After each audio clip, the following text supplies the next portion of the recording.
À Mariupol, un silence inhabituel. Jamais en 3 semaines, nous n'avions entendu un tel calme. Accompagnés par les forces séparatistes pro-russes, nous nous approchons du dernier bastion ukrainien de la ville. De part et d'autre de cette avenue aux immeubles ravagés, des drapeaux rouges. Ils délimitent un corridor.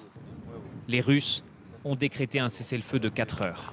L'usine d'Azovstal n'est qu'à 300 mètres juste là-bas. Et c'est là-bas que sont retranchés les combattants ukrainiens. Il ne reste que quelques minutes avant la fin du cessez-le-feu décrété par les Russes pour leur permettre de se rendre.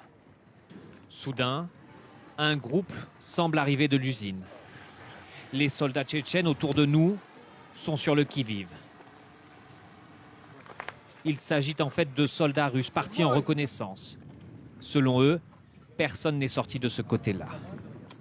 Et à 16 heures précises, un déluge de feu s'abat de nouveau sur l'usine.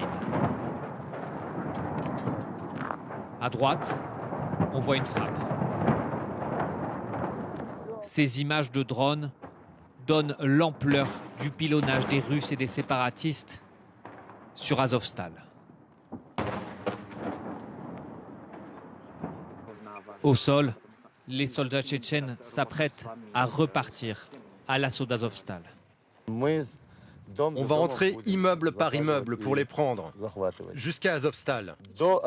Azovstal, on ne la prend pas. Comme l'a dit notre chef, que cela devienne leur fosse commune. À quelques rues de là, ces habitants ont à peine profité de l'accalmie. La peur est revenue. C'est la peur. On a peur. Il n'y a que les idiots qui n'ont pas peur. Nous, on a peur. Selon cet homme, il pourrait encore y avoir des civils à Azovstal.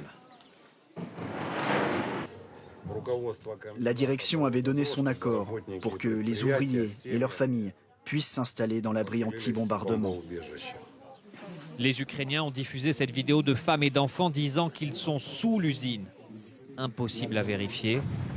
La Russie dément, tout en accusant les Ukrainiens de se servir de civils comme de boucliers humains.